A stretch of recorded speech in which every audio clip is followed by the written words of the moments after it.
यहोशू अध्याय 2। यहोशू अध्याय 2।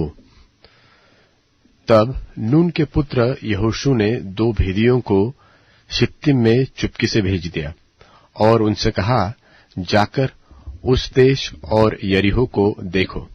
तुरंत वे चल दिए और राहाब नाम किसी वेश्या के घर में जाकर सो गए। तब किसी ने यरीहो के राजा से कहा कि आज की रात कई एक इस्राएली हमारे देश का भेद लेने को यहां आए हुए हैं।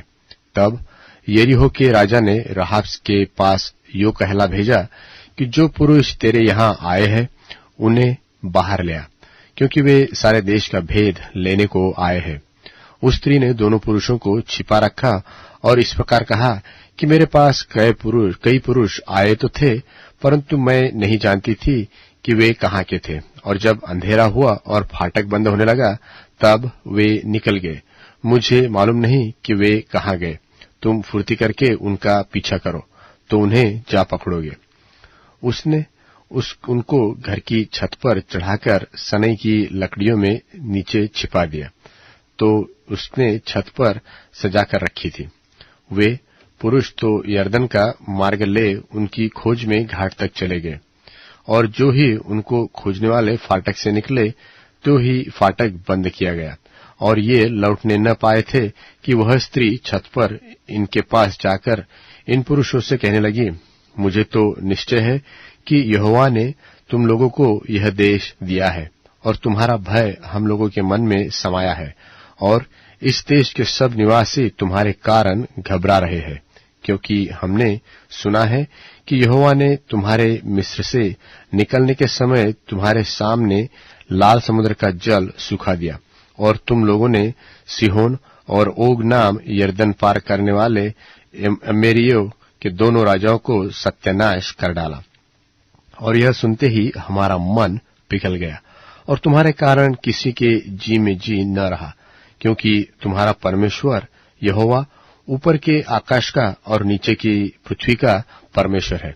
अब मैंने जो तुम पर दया की है, इसलिए मुझसे यहोवा की शपथ खाओ कि तुम भी मेरे पिता के घराने पर दया करोगे, और इसकी सच्ची चिन्हानी मुझे दो कि तुम मेरे माता पिता, भाइयों बहनों को और जो कुछ उनका है उन सबों को भी जीवित रख छोड़ो, और हम सबों का प्राण मरने से बचाओगे। तब उन पुरुषों ने उससे कहा, यदि तू हमारी यह बात किसी पर प्रकट न करे तो तुम्हारे प्राण के बदले हमारा प्राण जाए, और जब यहोवा हमको यह देश देगा तब हम तेरे साथ कृपा और सच्चाई से बर्ताव करेंगे। तब राहाब, जिसका घर शहर पनाह पर बना था और वह वही रहती थी, उसने उनको खिड़की से रस्सी के बल उतार के नगर के बाहर कर दिया, और उसने उनसे कहा, पहाड़ को चले जाओ, ऐसा न हो कि खोजने वाले तुमको पाए। इसलिए जब तक तुम्हारे खोजने वाले लौट न आए तब तक, अर्थात 3 दिन वहीं छिपे रहना, उसके बाद अपना मार्ग लेना। उन्होंने उससे कहा, जो शपथ तूने हमको खिलाई है उसके विषय में हम तो निर्दोष रहेंगे। सुन, जब हम लोग इस देश में आएंगे तब जिस खिड़की से तूने हमको उतारा है उसमें यही लाल रंग के सूत की डोरी बांध देना, और अपने माता पिता, भाइयों वरन अपने पिता के सारे घराने को इसी घर में अपने पास इकट्ठा करना।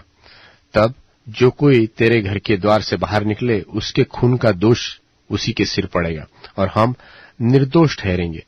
परंतु यदि तेरे संग घर में रहते हुए किसी पर किसी का हाथ पड़े तो उसके खून का दोष हमारे सिर पर पड़ेगा। फिर यदि तू हमारी यह बात किसी पर प्रकट करे तो जो शपथ तूने हमको खिलाई है उससे हम निर्बंध ठहरेंगे। उसने कहा, तुम्हारे वचनों के अनुसार हो। तब उसने उनको विदा किया और वे चले गए, और उसने लाल रंग की डोरी को खिड़की में बांध दिया, और वे जाकर पहाड़ पहुंचे और वहां खोजने वाले के लौटने तक, अर्थात 3 दिन तक रहे, और खोजने वाले उनको सारे मार्ग में ढूंढते रहे और कहीं न पाया। तब वे दोनों पुरुष पहाड़ से उतरे और पार जाकर नून के पुत्र यहोशू के पास पहुंचकर जो कुछ उन पर बीता था उसका वर्णन किया, और उन्होंने यहोशू से निसंदेह कहा यहोवा ने वह सारा देश हमारे हाथ में कर दिया है। फिर इसके सिवाय उसके सारे निवासी हमारे कारण घबरा रहे हैं।